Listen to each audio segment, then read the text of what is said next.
गालिबचं वेगळेपण लक्षात आलं. गालिब निराशेचा सूर लावतो, पण ती निराशा तुमची आमची निराशा नाही आहे. नळाला पाणी नाही आलं, दिनभराला वेळ नाही मिळाला, पेनल्टी लागली, काहीतरी हे झालं, ही निराशा नाही आहे गालिबची. गालिबची निराशा वेगळ्या पातळीवरची वैश्विक निराशा आहे. गालिबची कविता ही अस्तित्ववादी शून्यवाद मांडते.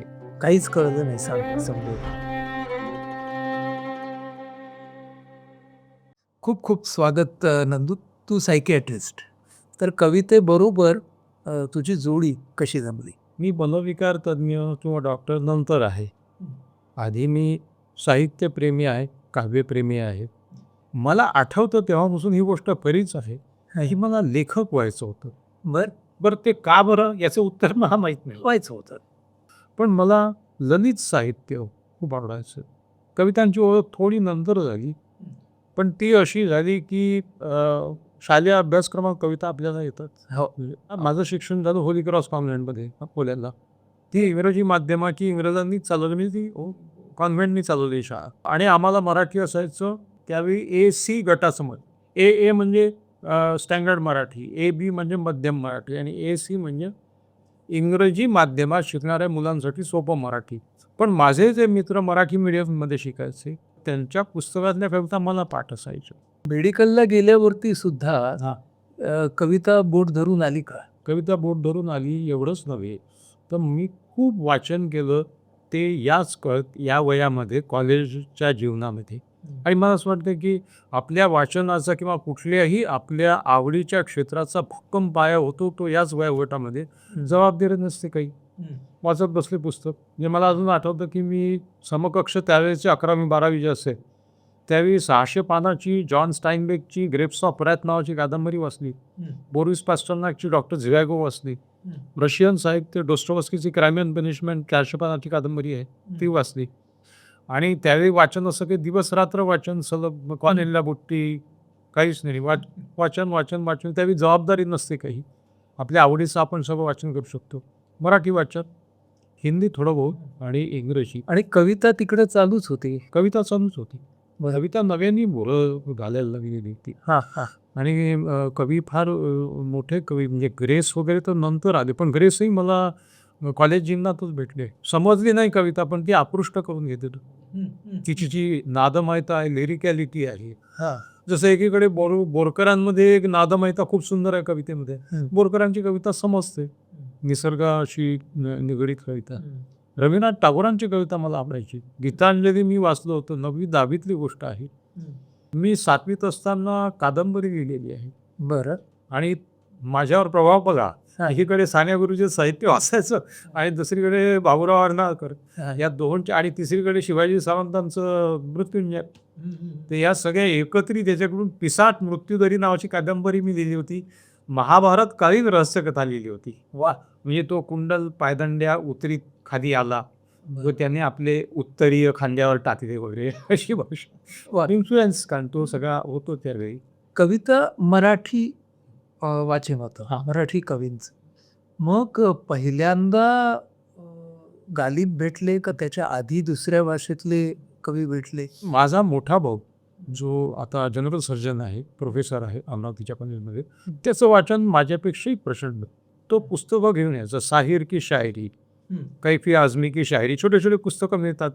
10-20 रुपयाची पुस्तकं मिळायची त्यावेळी. त्याच्यातून ओळख व्हायला सुरुवात झाली. गालिब तेव्हा पहिल्यांदा भेटले. आणि गालिब भेटला कसा, जसं गुलजारांनी एक गाणं दिलं मौसम चित्रपटात, दिल ढूंढता है फिर वही फुर्सत के रात दिन बैठे रहे तसव्वुरे जाना किए हो. म्हटलं हे काय आहे, तर मग गालिबच्या गझलमधली एक ओळ घेतलेली आहे. नंतर मग हिंदी गाणं लिहून काढलेलं आहे त्याच्यासोबत. बरं. त्याच्यामुळे अरे बापरे, गुलजारांनी घेतला आहे गालिबची ओळ, म्हणजे मग ते मूळ काय आहे शोधायची जी आवड सगळे. आणि मग गालिब आवडायला लागला. म्हणजे काय वैशिष्ट्य भावलं? म्हणजे गालिब हा व्यक्ती म्हणून, कलाकार म्हणून, पहिल्यांदा कलाकार म्हणूनच भेटला असेल. बरोबर. सगळ्यात महत्त्वाचं गालिबचं वैशिष्ट्य म्हणजे त्या काळामध्ये मी ग्रेसचाही अभ्यास करायला लागलो. मी सायकियाट्रिस्ट झालो.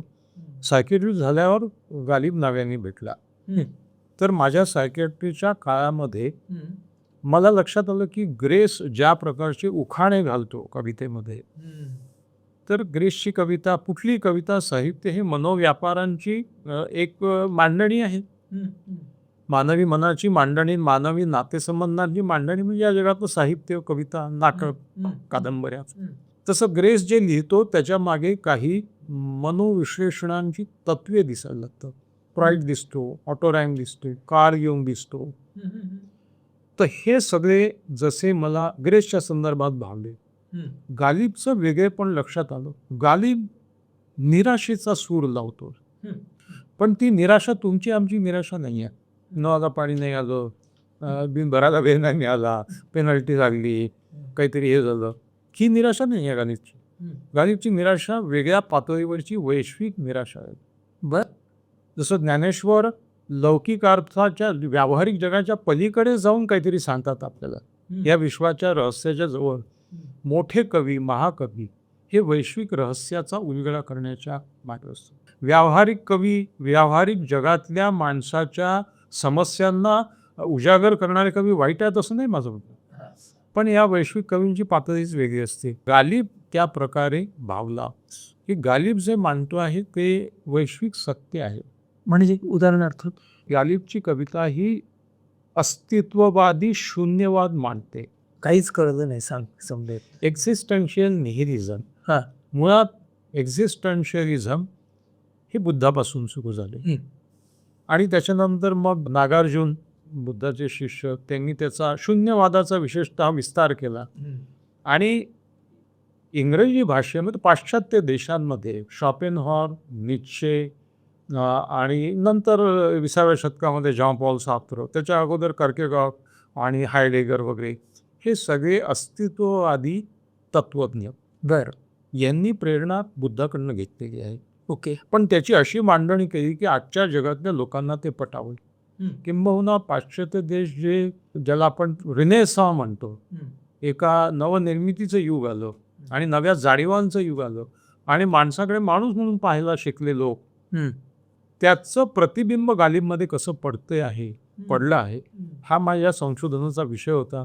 मी इंडियन जर्नल ऑफ सायकोलॉजिकल मेडिसिनमध्ये एक पेपरही लिहिला याच्यावरती, मिर्झा गालिब, पोएट ऑफ एक्झिस्टन्शियल निहिलिझम. आता एक्झिस्टन्शियलिझम म्हणजे अस्तित्ववाद, म्हणजे तो असं सांगतो की मूलतः आपला जन्म एका निरर्थक जगात होतो. बरं, तुमच्या जीवनाला एक रिक्तता आहे, त्याला मूलतः काही अर्थ नाही आहे. जे तुम्ही होता या जीवनामध्ये, लौकिक जीवनामध्ये, ते सगळे आपली अर्थ देण्याची धडपड आहे. म्हणजे निरर्थक जीवनाला अर्थ देण्याची धडपड म्हणजे जगणं. थोडक्यात सांगायचं तर एक प्रवाद असा होता जो धर्माचा पगडा जेव्हा समाजावरती होता की इसेन्स प्रिसिड्स एक्झिस्टन्स, म्हणजे ईश्वराने तुमचं जीवन कुठल्या तरी हेतूनी तुम्हाला निर्माण केलं, तुम्हाला दिलेलं आहे. इसेन्स म्हणजे तत्व, प्रिसिड्स एक्झिस्टन्स म्हणजे तुम्ही जन्माला आले काहीतरी ईश्वराचा संदेश घेऊन, हे निहित कर्तव्य आहे तुमचं. मग तुम्ही अमुक धर्मात आले, तुम्ही अमुक जातीत आले हे करा, तुम्ही अमुक थरात आले हे करा. पहिल्यांदा एक्झिस्टन्स प्रिसिड्स इसेन्स हा एक्झिस्टन्शियल तत्वज्ञानी होते. त्या फिलॉसॉफर्सनी हे पहिलं तत्व मांडलं की आपण जन्माला येतो आणि नंतर आपण त्याच्यात इसेन्स घालतो आणि त्याला अर्थ देतो. म्हणजे याच्यामध्ये जीवनामध्ये अर्थ निर्माण करणं हे व्यक्तीचा प्रवास आहे. अगदी बरोबर आहे. म्हणजे हे स्वातंत्र्यही आहे तुम्हाला, पण हे स्वातंत्र्य कठीण स्वातंत्र्य. म्हणून जॉन पॉल सार्त्र असं म्हणतो की man is condemned to be free. कारण फ्रीडममध्ये मग निर्णयाचं फ्रीडम आहे, पण मग जबाबदारी आधी. शेवटी मी म्हणालो की बाबा देवाने मला असं बनवलं, मी काय करू, माझ्या जबाबदारी समजेल ना, ते जबाबदारी देवावर गेली. पण इथे मी असा झालो कारण मी जबाबदार आहे. मग मी चोर झालो तर मी झालो ना, मला नाही बनवलं त्यांनी. So you are condemned to be free. बरं, हे झालं एक्झिस्टिंगशियालिझमचं. आणि मग आता शून्यवाद असं मानतो की या निरर्थक जगामध्ये तो नकारात्मक वाद आहे. या अस्तित्वाला अर्थ नाही, या जीवनाला अर्थ नाही, याला अर्थ आपण देऊ शकतो असं अस्तित्ववाद मानतो. शून्यवादी लोक जीवनाचं उपयोगिता नाकारतात, पण मग पुढे त्याच्यामध्ये वैचारिक घुसळण झाली आणि एक पॉझिटिव्ह निहिलिस्टही निघाले. बरं, कारण लोक म्हणायला लागले जर जगण्याला अर्थच नाही आहे प्यारी तर मग मला तर पॉझिटिव्ह निहिलिस्ट असं म्हणतात की जर जगण्यात काही नाही आहे जगण्यासारखं तर मरण्यातही मरण्यासारखं काही नाही आहे. त्याच्यामुळे तुम्ही हे जीवन जे आहे ते थोडक्यात म्हणजे चारवाकाची एक प्रकारची त्याच्यामध्ये झलक दिसते की जीवन तुम्ही जगलं पाहिजे, उपभोगलं पाहिजे, आता जरी याला काही अर्थ नसला तरी. आणि हे तुला गालिबमध्ये कुठे कुठे हे गालिबमध्ये बऱ्याच ठिकाणी दिसतं. गालिबच्या 2 गोष्टी मला भावल्या. त्या अशा की तो एक प्रकारची वैश्विक निराशा मांडतो. म्हणजे अशोक वाजपेयींचं फार सुंदर व्याख्यान आहे, त्याच्यात म्हणतात गालिब निराशा का महाकवी था. या अस्तित्ववादाचा पाया घेऊन गालिबची सगळी शायरी सुरू होते. न था कुछ तो खुदा था, कुछ न होता तो खुदा होता, डुबोया मुझको होने ने, न मैं होता तो क्या होता. म्हणजे याचा अर्थ असा, पहिली ओळ ईश्वरीय सत्य मानते, दुसरी ओळ मानवीय सत्य मानते माणसाच्या विशेष. न था कुछ तो खुदा था, कुछ न होता तो खुदा होता. म्हणजे गालिबच्या या शेरवरती त्याचं सुलभीकरण करण्यासाठी हाली नावाचा ते शिष्य झाला त्याचा. तो म्हणता इथे फक्त मैं टाका. न था कुछ तो खुदा था, कुछ न होता तो खुदा होता, डुबोया मुझको होने में, न मैं होता तो क्या होता. म्हणजे तो असं म्हणतो की या जगात काहीही नव्हतं तेव्हा ईश्वरीय सत्य किंवा निसर्गाचं जे काय असेल ते होतं तत्व, आणि काही झालं नसतं तरी ते राहिलंच असतं. माझं अस्तित्व हेच निरर्थक आहे. डुबोया मुझको होने में, न मैं होता तो क्या होता, न मैं होता तो खुदा होता, न मैं होता तो मैं खुदा होता. मी त्याचाच अंश आहे, मी त्याच्यातच विलीन होऊन राहिलो असतो. या सगळ्या जीवनाची जी धडपड आहे ती मी जन्माला आलो म्हणून आहे. सुरेश भटांच्या 2 ओळी आहेत. आले रडू तरीही कोणी रडू नये, कोणीच आसवांच्या हाती पडू नये, का जन्म घेतला मी का दुःख भोगले, हेही घडू नये आणि तेही घडू नये. मी जन्माला आलो नसतो तर ही धडपड, हे दुःख, हे दैन्य, शेवटी जीवनाचा प्रवास दुःखमय प्रवास नाही. आपण जन्माला येतो म्हणजे आपण आईच्या उबदार गर्भाशयातून या निर्गुण जगात घेतल्या जातो. माणसाची पूर्ण जीवनाची धडपड त्या आनंदाकडे पुन्हा जाण्याची आहे, जसं बुद्ध ज्याला निर्वाण पोझिशन म्हणतात. म्हणून माणसं जेव्हा खूप त्रासून जातात ते गुरगुटून गर्भात जसं ते गर्भ झोपतो तसं झोपायला जातात, सगळे हातपाय आकर्षून घेतात. तर गालिबच्या दुसरी गोष्ट मला फार, सगळ्या कवितांमध्ये एक निराशेचा सूर आहे. मग सगळी उर्दू शेरो शायरी प्रियकरण प्रेयसी यांच्याच बाबतीत आहे. आणि प्रेयसी दुष्ट असते, ती नकार देते, ती बेवफा असते, आणि तोवरच शायरी होती. म्हणजे प्रियकर प्रेयसीचं लग्न झालं की शायरी संपते. सुफी परंपरेतला शायर होता गालिब. सुफी परंपरेमध्ये एका स्तरावरती प्रियकरण प्रेयसी, दुसऱ्या स्तरावरती ईश्वर आणि भक्त यांच्यातलं प्रेम, ज्याचा ते दृष्टांत मांडतात. आणि निव्वळ प्रियकर प्रेयसी आणि आशिक माशूक यांचे ज्या नोकझोक आणि छेडछाड आहे या मांडणीच्या तो पलीकडे गेला, तत्वज्ञानाच्या पातळीवरती गेला. गालिबचा एक खूप सुंदर शेर सांगतो की तो असं म्हणतो की हजारो ख्वाहिशें ऐसी कि हर ख्वाहिश पे दम निकले, बहुत निकले मेरे अरमा मगर फिर भी कम निकले. माणसाची असीम आकांक्षा, अतृप्ती याचा खेळ तो मांडतो. तुमच्या इच्छांची पूर्तीच होऊ शकत नाही. आणि जसं बुद्ध म्हणतो की इच्छा अपेक्षा हेच दुःखाचं मूळ आहे. गालिब वेगळ्या शब्दात, लिरिकल शब्दात तेच मानतो. गालिबच्या काव्यामध्ये एक प्रकारचा ट्विस्ट येतो. तो ट्विस्ट फार मनोज्ञ आहे. तो असा आहे की गालिब नेहमी तुम्हाला गोगली टाकत असतो. आता गोगली म्हणजे उजव्या हाताच्या लेग टाकलेला ऑफ स्पिन म्हणजे गोगली. बरोबर. बॅट्समन म्हणत असतो की याचा इकडे वळून इकडे जाईल लेग साईडकडे, तर तो उलटा बसतो. हा, गालिब शब्दांना असा छान ट्विस्ट देतो. आणि मग ते एक चॅलेंज असते कविता समजणाऱ्यांना. साधी शेरोशायरी सगळ्यांना समजेल, पण गालिबच्या त्या शेरोशायरीची किल्ली शोधून काढणं आणि ते उलगडणं, त्याच्यानंतर तो जो आहा एक्सपिरियन्स असतो तो गालिब फार छान देतो. दहर में नक्शे वफा वजह तसल्ली न हुआ, है ये वो लफ्ज जो शर्मिंदाए मानी न हुआ. दहर में, या जगात, दहर म्हणजे जग, दहर में नक्षे वफा, वफा म्हणजे निष्ठा, नक्षे वफा म्हणजे निष्ठेचं चित्र, नक्षा आकाशा. दहर में नक्षे वफा वजह तसल्ली न हुआ. उर्दू शब्द उलटे उलगडत आला तुम्ही तर पटपट उलगडत जातात.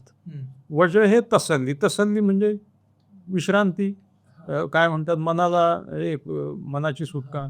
तसल्लीची वजह म्हणजे कारण. म्हणजे या जगामध्ये निष्ठा मला मिळाली नाही, वजह तसल्ली न हुआ.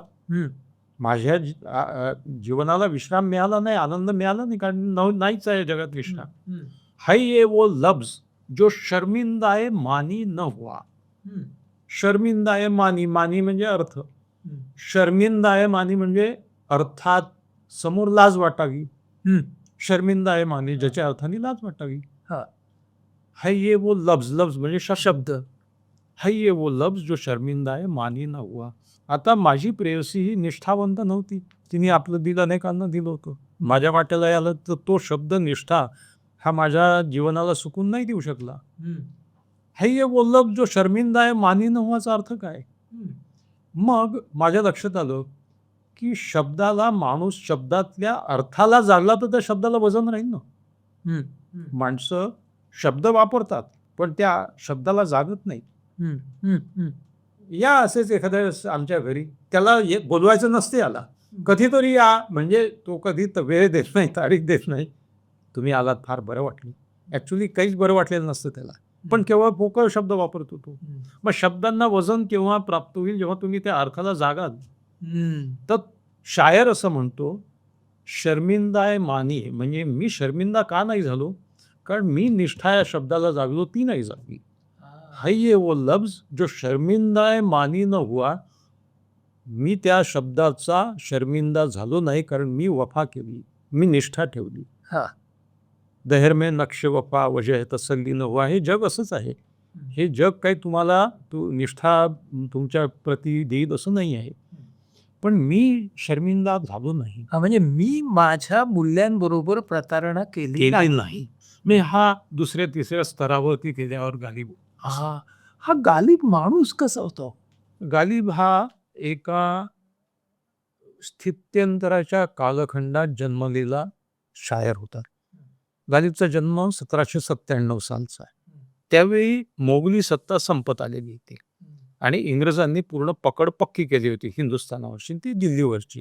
त्यानंतर दिल्लीची बादशाही फक्त शहाजहानाबाद नावाच्या दिल्लीच्या एका कॉलनीपुरती मर्यादित राहिली.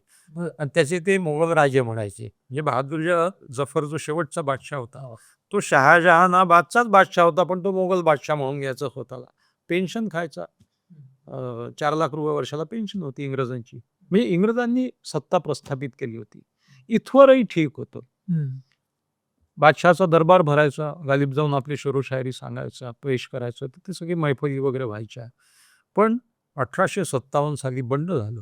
त्याच्यानंतर प्रचंड उलथापालथ झाली. जो राजा याला वजीफा द्यायचा किंवा काय पेन्शन हे द्यायचा, तो राजालाच पकडून नेलं इंग्रजांनी आणि मग सगळं तहस-नहस झालं. गालिब वारला 1869 साली. 1797 ते 1869 म्हणजे त्या काळाच्या मानाने 73-74 चांगलं जीवन. पण अखेरची 12 वर्ष या बंडात सापडल्यामुळे त्यांनी एकही ओळ लिहिली नाही.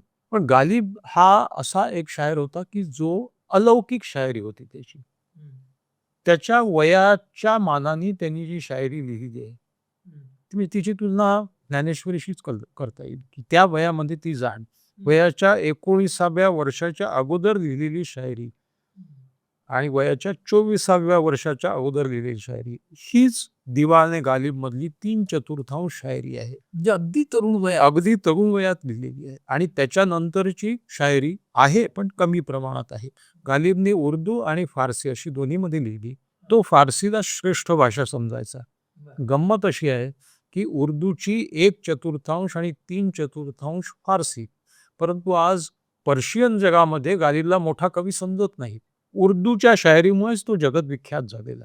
त्यांनी सर्वोत्कृष्ट शायरी जी लिहिली ती उर्दूमध्ये. बरं, आता ह्या माणसाची जी भावनिकता होती ना, व्यक्ती म्हणूनची, त्याचं प्रतिबिंब त्याच्या शायरीमध्ये दिसतं का?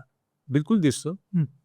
एक प्रकारे तो एक व्यावहारिक जगातला गालिब होता आणि एक पारलौकिक जगातला. शायरीमध्ये ज्याला इश्क मजाजी आणि इश्क हकीकी म्हणतात. इश्क मजाजी म्हणजे व्यावहारिक जगातलं शेरो शायरी आणि इश्क हकीकी म्हणजे पारलौकिक. तर शायरीमध्ये असे 2 प्रकार आहेत. तर गालिब हा एक तर सुफी मताचा शायर होता आणि दुसरी गोष्ट अशी की गालिबच्या व्यवहारामध्ये गालिब हा फार छान शौकीने राहणारा माणूस होता. बरं. त्याला त्याला ₹62.50 पेन्शन मिळायची मिर्झांकडनं. होय. आणि थोडे बहुत काही कामं बादशहाने दिले त्याचे काही पैसे मिळायचे. बघूंशी पैसे दारू पिण्यात जायचे. गालिबच्या हाताखाली 2-3 नोकर होते. शान शौकीने राहायचा. तो असं म्हणायचा की मी ते सेल्जुक राजे जे होते सेनानी, त्यांचा वंशज आहे मी. त्याच्यामुळे त्यांनी हातात तलवार धरली असेल, माझ्या हातात कलम आलेली आहे. पण मी अजून आहे तो सरदारच आहे, जहागीरदार आहे. हा जरा भाग एका बाजूला सुफी, भक्ती, हां, ईश्वराशी असलेलं नातं आणि दुसऱ्या बाजूला छान शोकीचं जीवन, असं दोन्ही हो. त्याच्याकडे होतं. दोन्ही त्याच्याकडे होतं. तर एक प्रकारचा विरोधाभास आहे. पण अंतिमतः लक्षात घेतलं तर एक्झिस्टन्शियल निहिलिझम किंवा ह्या गोष्टीचा संबंध जे असे आहे, की ह्या निरर्थक जगाला निरर्थक आहे जग. ते सगळं आम्ही पद, प्रतिष्ठा, मान, सन्मान, नाव, मी हे केलं, ते केलं, कर्तृत्वाचे झेंडे होतो. मुळात आतून काही हा सगळं रिक्त आहे गाभा पूर्णतः. आणि आपण पाहतो माणसं निघून गेल्याच्या नंतर कोणीच लक्षात ठेवत नाही काही त्याचं. आपण म्हणतो काळावरती त्यांनी एक हे किती दिवस असे खूप होऊन गेले असतील. गालिबचाच एक सुंदर शेर आहे. हां. सब कहाँ कुछ लाल व गुल में नुमाया हो गई, खाक में क्या सूरत होगी जो पिन्हा हो गई. गालिबच्या प्रत्येक शेरसाठी मला एक निरूपण करावं लागतं. ते याच्यासाठी आहे की त्याच्यामागे कहाण्या आहेत. सब कहाँ कुछ लाल व गुल फुलं में नुमाया, नुमाया म्हणजे दृगोच्चर होणे. अशी एक मान्यता आहे की कारून नावाचा एक अत्यंत धनाढ्य माणूस होता आणि तो एका भूकंपामध्ये सापडला आणि त्याची सगळ्या संपत्तीसह तो खाली दडला. आणि आज जी फुलं सोनेरी रंगाची सुंदर फुलं होतात ती त्याची संपत्ती आहे. ओके. दुसरी एक मान्यता अशी आहे की या जगामध्ये खूप सुंदर तरुणी जन्माला आल्या आणि अकाली मरण पावल्या. त्या काही जीवनही जास्त नव्हतं. तर ह्या सुंदर चेहरे त्यांचे घेऊन त्या मरण पावल्या आणि त्या दफन करण्यात आल्या.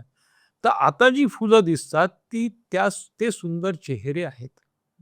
पण गालिब याच्यातही निराशा कशी शोधतो. तो असं म्हणतो की सगळ्यांना फुलं नाही फुतायत. कित्येक वर्ष झाली, हजारो वर्ष झाली, 2 शताब्द्या झाल्या की अनेक तरुण तरुणी मेले असतील. पण या सुंदर चेहऱ्यांना सगळ्यांना भाग्य नाही मिळत आहे. सब कहाँ कुछ लाल व गुल में नुमाया हो गई, खाक में क्या सूरत होगी जो पिन्हा, पिन्हा म्हणजे लपणे, बंद होणे, बंदिस्त. खाक में क्या सूरत होगी जो पिन्हा हो गई. याचा अर्थ असा आहे की अनेकांना संधी नाही मिळत. या लौकिक जगामध्ये किती टॅलेंटेड लोक असतील, सगळे कुठे पुढे येतात.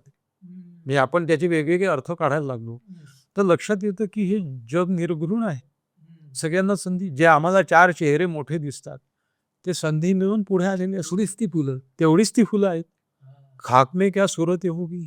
गालिबमुळे तू उर्दूकडे जास्त वळलास? हो. हां. गालिब सोबत आपण सगळेच जण एक कालखंड होऊन गेला हिंदी सिनेमांचा. ज्या काही सिनेमाची गाणी लिहिणारे शायर होते आणि काय सुंदर शायरी होती. म्हणजे साहिर लुधियानवी, कैफी आझमी. म्हणजे मला अजून आठवतं की गुमराह चित्रपट, सुनील दत्त, माला सिन्हा, अशोक कुमार यांची भूमिका. तर आम्ही एक पुस्तक आणलं होतं भावानी माझ्या, शाहीर की शायरी.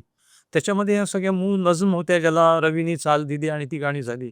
चलो एक बार फिर से अजनबी बन जाए हम दोनों, न मैं तुमसे कोई उम्मीद रखूं दिल नवाजी की, न तुम मेरी तरफ देखो गलत अंदाज नजरों से, न मेरे दिल की धड़कन लड़खड़ाए मेरी बातों से, न जाहिर हो तुम्हारे कश्मकश का राग नजरों से, वो अफसाना जिसे अंजाम तक लाना न हो मुमकिन, उसे खूबसूरत मोड़ देना अच्छा. ही शायरी आम्हाला हिंदी सिनेमांनी शिकवली. म्हणजे हिंदी, उर्दू, उर्दू मिश्रित हिंदी, हिंदी मिश्रित उर्दू आणि मग गालिब भेटल्यावरती उर्दू पण तुला खुणावायला लागली. उर्दू खुणावायला लागलं. इक्बालची शायरी, एक अकबर इलाहाबादी नावाचा मजाहिया शायरी, मी तो विनोदाचा वापर करतो शायरीसाठी. बरं, अकबर इलाहाबादीची फार सुंदर शायरी आहे. गालिबकडे येऊ. आता मगासपासून आपण दुःखाचा, निराशेचा महाकवी असं म्हणतोय त्यांना. पण त्याच्या कवितेमध्ये कुठे आशावाद दिसतो का? गालिबच्या कवितेमधले 2 प्रकारचा आशावाद आहे. अशा क्वचित ओळी दिसतात की गालिब जिथे, ज्याला आपण आजकालच्या भाषेमध्ये पॉझिटिव्ह मोटिवेशन, गालिब म्हणजे yes I can do it वाला शायर नव्हता. ते तशी नव्हती. एका ठिकाणी गालिब असं म्हणतो की न सुनो गर बुरा कहे कोई, न कहो गर बुरा करे कोई, रोक लो गर गलत चले कोई, बख्श दो गर खता करे कोई. गालिब उपदेश फार कमी वेळा करतो, म्हणजे असा प्रत्यक्ष उपदेश करत नाही, त्याच्यातून घ्यावं लागतो. कोई दिन गर जिंदगानी और है, हमने जी में अपने ठानी और है, अशाही प्रकारची शायरी आहे त्याची. म्हणजे अजून जर जीवन असतं, कोई दिन गर जिंदगानी और है, हमने अपने जी में ठानी और है, म्हणजे अजून आयुष्य जर मिळालं तर आमच्या आशा आकांक्षा आहे, आम्ही काही ठरवलेलं आहे, जर ते ते ते करून दाखवू. तर डायरेक्ट ज्याला आपण पॉझिटिव्हिटीचे चमच्या चमच्याने डोस म्हणतो तसे गालिब देत नाही.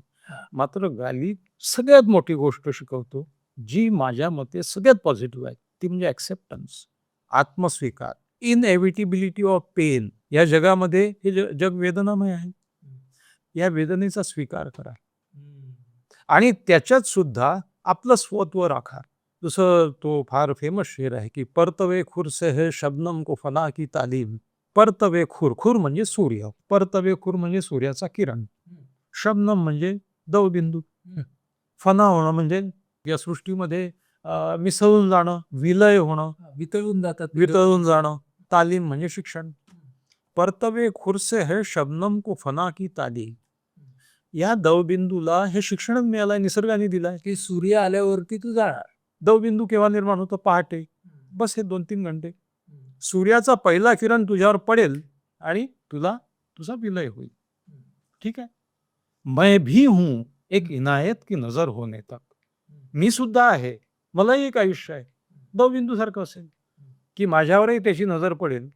इनायत की नाही, इनायत म्हणजे प्रेम कटाक्ष, प्रेमाचा कटाक्ष. त्याचाही प्रेमाचा कटाक्ष पडेल. चलो भाई तुम्हारा टाइम हो गया, चलो. मैं भी हूं एक इनायत की नजर होने तक. तुम्ही कुठल्या शब्दावर जोर देता त्याप्रमाणे अर्थ तसा वेगळा होतो. हा शब्द महत्वाचा आहे की अरे मी सुद्धा आहे ना. तो ठीक आहे, जेव्हा तो पाहिलं म्हणेल की चला बाबा, तर तब देखा जाएगा. परंतु तोवर तर आयुष्य आहे माझं. मैं भी हूं एक इनायत की नजर होने तक. गालिब आपल्याला डिटॅचमेंट शिकवतो. बरं.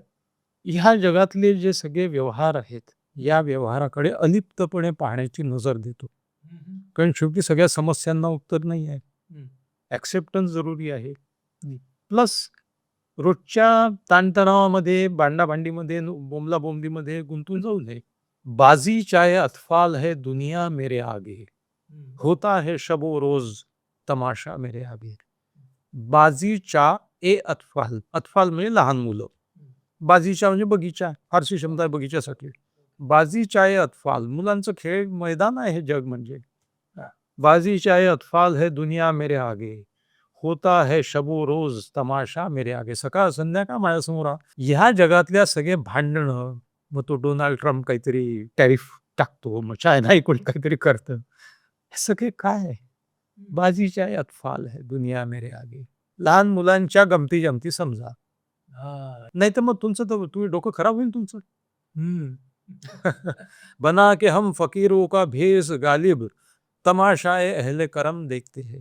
आतमध्ये एक फकीरी माणूस जर असला की निस्संग होऊन जा, तर मग तमाशाए अहले करम देखते है. तुझं ते तुझी कृपा आहे, हे सगळं चाललं आहे, ते तमाशा आहे, याची जाणीव होईल. याची जाणीव होईल. आणि मग तुम्ही त्याच्यामध्ये स्वतःला गुंतवणार. शेवटी कसं आहे, मी तुम्हाला या आयुष्यात राहावं लागतं. आता हे सुंदर कमळाचं फूल आहे. भारतीय तत्वज्ञानामध्ये याची उपमा दिलेली आहे माणसाच्या आयुष्याला की ते चिखलात असून सुद्धा कसं स्वच्छ निर्मळ असतं. तुम्हाला या सगळ्या जीवनाच्या दुनियेच्या व्यवहारामध्ये आपलं अस्तित्व, स्वतंत्र स्वत्व वेगळं ठेवलं पाहिजे. आणि वेदांमध्ये, उपनिषदांमध्ये सगळे की माणसाचं एक आंतरिक स्वत्व असतं जे पवित्र असतं, अनस्कॅथर्ड. हो, असं. बरं, तर हे ह्या तत्वापर्यंत माणसाला everybody has a pure core of self within. तिथपर्यंत माणसाला जाऊन त्याच्याशी एकरूप होता आलं पाहिजे. व्यावहारिक जगाच्या गोष्टी करता आल्या पाहिजे, त्या करत राहाव्यात कमळाप्रमाणे. त्या सगळ्या चिखलामध्ये स्वच्छ स्वतंत्र अस्तित्व राहील. गालिबने सांगितलेली ही सगळी तत्व क्लिनिकल सायकियाट्रिस्ट म्हणून तुला कुठे उपयोगी येतात? गालिबचीच तत्व नाही, मला तो अनेक कवितांबद्दल बोलायचं आहे. गालिब तर महत्वाचा आहेच. एक साधं उदाहरण देतो. गालिबचा एक शेर आहे, मिलना तेरा नहीं आसा तो सहल है, दुश्वार तो यही है कि दुश्वार भी नहीं. मिलना तेरा नहीं आसा तो सहल है. तू मला भेटणार नाहीस हे मी समजू शकतो. हा, हे बी सर नाही आसा तू भेटू जरा अवघड आहे, अवघड आहे, आसा नाही आहे, सोपं नाही आहे, सोपं नाही ऍक्सेप्टेबल आहे. ऍक्सेप्ट. दुश्वार तो यही है कि दुश्वार भी नहीं. दुश्वार है आणि दुश्वार भी नहीं अशा दोन शब्दाचं द्वंद्व तो मांडतो. ते असं आहे की या जगामध्ये अनेक गोष्टी आम्हाला नाही मिळत, ठीक आहे, पण जेव्हा ही भावना मनात घर करते की अरे थोडासा प्रयत्न केला असतं तर मिळालं असतं, हा, म्हणजे इतकी दुश्वार नाही. नाही आहे, ही जाणीव माणसाला स्ट्रेसमध्ये आणते. जे मिळणं शक्य नाही या जगात त्याच्याबद्दल स्ट्रेस नसतो. पण मला मिळालं असतं, जरा गेलं. जरा धावलो असतो तो पहिला आलो असतो. दुश्वार तो यही है कि दुश्वार भी नहीं, की दरवेळी ही जाणीव कुरतडते की अरे थोडा प्रयत्न करायला पाहिजे होता. मग या अनसर्टन्टीमुळे स्ट्रेस वाढतो. अशा काही ज्याला आपण म्हणतो सायकोलॉजिकल इम्प्लिकेशन्स कळायला लागले गालिबचे. इमा मुझे रोके है, खेचे है मुझे कुफ्र. इमान म्हणजे धर्मावरचं इमान, निष्ठा. कुफ्र म्हणजे नास्तिकता. बर, मी आता आस्तिक हो की नास्तिक, ईश्वर आहे की नाही आहे, आपण आपल्यासारखे माणसं सतत या द्वंद्वात सापडलेले असतात. काबा मेरे पीछे है, कलिसा मेरे आगे. काबा तो पवित्र स्थळ आहे, कलिसा म्हणजे चर्च, म्हणजे तो हे पाश्चात्यांचं मुक्ततेचं किंवा भौतिकवादाचं प्रतीक मानतो. तर माझ्यामध्ये कशी रस्सीखेच चालू आहे. माणूस द्वंद्वात अडकलेला असतो नेहमी. सगळ्यात जास्त ताण हा द्वंद्वात निर्माण होतो. इमा मुझे रोके है तो खींचे है मुझे कुफ्र. काबा मेरे पीछे, अब ये करू की वो करू. भौतिकवादात जाऊ की लहान म्हणजे सगळं सोडून देऊन हेच करू, प्रार्थना. गालिब बरोबर इन जनरल कवितेबद्दल आपण बोलतो. हा. फ्रॉइडचं असं वाक्य आहे की in the depths of the unconscious I as a psycho analyst cannot predict human mind. Maybe the poets will reach that depth. आपल्या प्रतिभेनी कवी तिथपर्यंत, आपण म्हणतो जे न देखे रवी ते देखे कवी, तिथपर्यंत पोहोचू शकतील, कारण त्याला ती एक कवीची जादुई नजर लागते. जसं आता मला फार आश्चर्य वाटतं, बहिणाबाईंच्या कविता आहेत. मन वढाय वढाय उभ्या पिका तुला ढोरं, किती हाकला हाकला फिरी येते पिकावर. Obsessive thoughts. विंदा लिहितात, नको नको ते मनात येते, मी विश्रांती स्तव निजल्यावर. प्रकट मनाच्या पाळीती भिंती, सुप्त मनातील घोशी बिलंदर. अनकॉन्शियस अँड कॉन्शियस हे सगळं कवी शिकवतात. हे सगळं कवी शिकवतात. म्हणजे कवी भावनिकता शिकवतात, कवी जगण्याकडे बघण्याचा दृष्टिकोन शिकवतात, कवी तत्वज्ञान शिकवतात. हे सगळं कवी शिकवतात. म्हणजे खरं तर भावनिक आरोग्याच्या क्षेत्रात काम करणाऱ्या प्रत्येकानं कविता अनुभवायला हवी, नाही का? अत्यंत महत्वाचं आहे. कविता तुम्हाला एक गोळीबंद ज्ञानाची गुटी देतात. वा. एक कवी म्हणतो की कविता हमें रोटी नहीं देती, लेकिन रोटी सलीके से खाना सिखाती है. कविता आयुष्याला असा एक आयाम देतो, सौंदर्य देतो, आयुष्यात तत्वही शिकवतो, पण ते एका अत्यंत एस्थेटिक सेन्सनी, सौंदर्याच्या दृष्टिकोनातून. मी नेहमी विंदांची ती एक छोटीशी गझल आहे ती मांडायचो माझ्या कार्यक्रमामध्ये. विंदा असं लिहितात की तो चंद्र छाटो काहीही अन सूर्य काहीही भको, मातीचं पाया खालती नाते तिचे विसरू नको. आत्म्याचे आत्म्यास मिळते कोण घेईल काढुनी, पण इंद्रिया दरडावनी शरीरास तू हिणवू नको. आणि मोठ्यास मोठे मान तू त्याहून मोठे चिंतता, पण आपणाही तू उगा छोटे मानू नको. शेवटी कविता तुम्हाला दृष्टी देते आणि ती लिरिकल शब्दांमध्ये देते. ही जी रसिकता आहे ना, ही रसिकता मनाच्या विकासाला कसा हातभार लावते? सगळ्यात महत्वाची गोष्ट अशी आहे की रसिकता म्हणजे मला तर असं वाटतं की माणसाला कुठल्या ना कुठल्या गोष्टीचा ध्यास असायला पाहिजे, छंद असायला पाहिजे, सौंदर्याचा वेध शोध असायला पाहिजे, जो आयुष्याला समृद्ध करतो. या जगामध्ये विज्ञान हे एकांगी आहे आणि आम्ही हे डिव्हिजन्स केले आहे की हे भौतिकशास्त्र आहे, हे रसायनशास्त्र आहे, सौंदर्यशास्त्र आहे, हे अजून काही भूमिती आहे. निसर्गामध्ये नाही आहे काही. निसर्गामध्ये गुलाबाचं फूल सुंदर आहे, त्याच्यात गंध आहे, त्याच्यात रंग आहे, त्याच्यात सौंदर्य आहे, त्याच्यामध्ये पाकळ्यांची एक भौमितिक हे आहे रचना आहे, फिजिक्स आहे, त्याच्यात केमिस्ट्री आहे, त्याचे फिरोमोन्स असतील, त्याचे ॲरोमा असेल, सगळंच आहे. निसर्गामध्ये शास्त्र वेगवेगळे नाही आणि हे डिव्हिजन केलेलं आहे. आणि आमच्याकडे सगळ्यात वाईट गोष्ट काय आहे, तू हुशार आहे, तू विज्ञानाकडे जा. तू ढ आहे, तू आर्ट्स घे. तुला कमी चित्र काढायला काय डोकं लागते का? हे वाक्य ऐकलेले आहेत मी. अरे, चित्र काढणं हे अलौकिक प्रतिभेसाठी सोपं नाही आहे ते. म्हणजे रसिकता. रसिकता. हा म्हणजे आपण जरी प्रत्यक्ष कलाकृती समजा निर्माण करणारे नसलो, कवी नसलो, लेखक नसलो, गायक नसलो, तरी सुद्धा त्याचा आस्वाद घेणं हे मनाला समृद्ध बनवतं. अत्यंत समृद्ध बनवतं, नवे पैलू जीवनाचे उलगडतं. आणि तुम्ही बघा, माणूस कवितेशिवाय वृक्ष होऊन जाईल आयुष्य त्याचं. कविता कितीतरी चांगल्या गोष्टी देते आम्हाला आयुष्यामध्ये. आणि शेवटी असं आहे की बोरकर जसं म्हणतात की तृप्ती नको मज मुक्ती नको मज येथील हर्षणी शोक हवा, स्वर्ग नको सुरलोक नको मज येथील हर्षणी शोक हवा, तृप्ती नको मज मुक्ती नको मज येथील हर्षणी शोक हवा, चंद्राचा हृदरोग हवा अन इंद्राचा मज भोग हवा, योग असो रतिभोग असो अतिजागृत त्यात प्रयोग हवा, मार्क्साचा मज अर्थ हवा अन फ्रॉइडाचा मज काम हवा, या असुरा घरी राब विण्या परी गांधींचा मज राम हवा. कविता तुमच्या आयुष्याला एक नवीन अर्थ देते, तुमचं उन्नयन करते. दोन माणसं जे कवितांवर प्रेम करतात ते एकमेकांचा खून नाही करून भांडू नाही शकणार. बरोबर आहे.